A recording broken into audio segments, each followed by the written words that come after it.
ST వర్గీకరణ క్రిమిలేయర్పై supreme court ఇచ్చిన తీర్పు ఆర్టికల్ 341, 342 ప్రకారం పార్లమెంట్ చర్చ జరపాలని దళిత బహుజన పార్టీ జాతీయ అధ్యక్షుడు సుప్రీంకోర్టు న్యాయవాది వడ్లమూడి కృష్ణస్వరూప్ మాల మహానాడు జాతీయ అధ్యక్షుడు డాక్టర్ విఎల్ రాజు డిమాండ్ చేశారు. సుప్రీంకోర్టు ఇచ్చిన తీర్పు రాజ్యాంగ వ్యతిరేకమైందని, ఎస్సీ ఎస్టీ రిజర్వేషన్లను వర్గీకరించమని సుప్రీంకోర్టు తన తీర్పులో అసలు ప్రకటించలేదని వారు స్పష్టం చేశారు.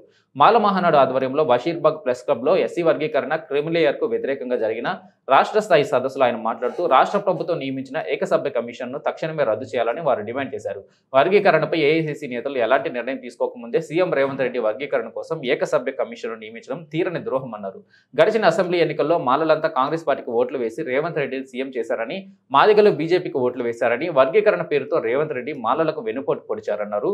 మాలా మాదిగలను విడదీయడానికి సీఎం రాష్ట్ర మంత్రి దామోదర్ రాజనరసింహతోనూ ఎమ్మెల్యే వివేక్ వెంకటస్వామితో కలిసి మోసం చేస్తున్నారని ఆరోపించారు. పెరేడ్ గ్రౌండ్ లో జరిగేది మాలల సింహగర్జన సభ కాదని, కాంగ్రెస్ సభ అని, వివేక్ వెంకటస్వామికి మంత్రి పదవి కోసమే ఈ సభను నిర్వహిస్తున్నారని ఆయన విమర్శించారు. భారత రాజ్యాంగానికి వ్యతిరేకంగా సుప్రీంకోర్టు వారు ఇచ్చిన ఎస్సీ వర్గీకరణ క్రిమిలేయర్ అనుకూల తీర్పు మీద భారత పార్లమెంట్లో చర్చ జరగాలని దళిత బహుజన పార్టీ నరేంద్ర మోడీ బీజేపీ ప్రభుత్వాన్ని డిమాండ్ చేస్తున్నాం.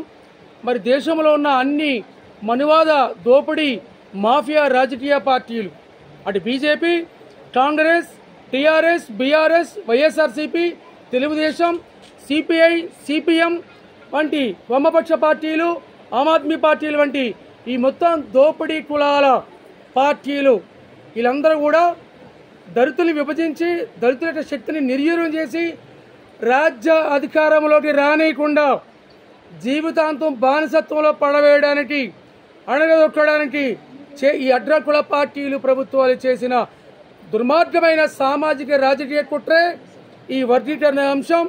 కాబట్టి వర్గీకరణ అంశం అనేది మాలామాదిగల పంచాయతీ కాదు, దళితుల్ని అణగదొక్కే ప్రోగ్రాం ఇది. కేంద్ర రాష్ట్ర ప్రభుత్వాలు, అన్ని రాజకీయ పార్టీలు ఇదే పరిస్థితి. తెలంగాణలో రేవంత్ రెడ్డి కాంగ్రెస్ ప్రభుత్వం జరుగుతుంది. మరి కాంగ్రెస్ ప్రభుత్వం నువ్వు వర్గీకరణ చేస్తామని అనుకుంటే ఈ ప్రభుత్వం ఇక ఈ ఎన్నికలో కాంగ్రెస్ పార్టీకి, రేవంత్ రెడ్డికి చివరి ఎన్నికలనే విషయాన్ని దళిత బహుజన పార్టీగా స్పష్టం తెలుసుకున్నాం. వర్గీకరణ వ్యతిరేకంగా, క్రిమిలేయర్కి వ్యతిరేకంగా పెద్ద ఎత్తున పోరాటాన్ని నిర్వహిస్తామని మరి మొత్తం దళిత సమాజం అంతా ఏకం రావాల్సిన అవసరం ఉంది.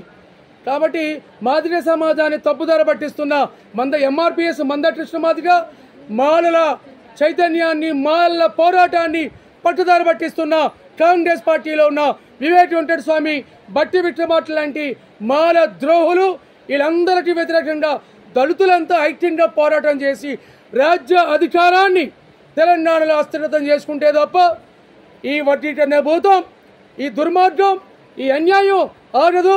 రాజ్యాధికారం ద్వారానే మనకి విముక్తి వస్తుందని ఈ సందర్భంగా దళిత బహుజన పార్టీ ప్రకటిస్తున్నది. జై భీమ్.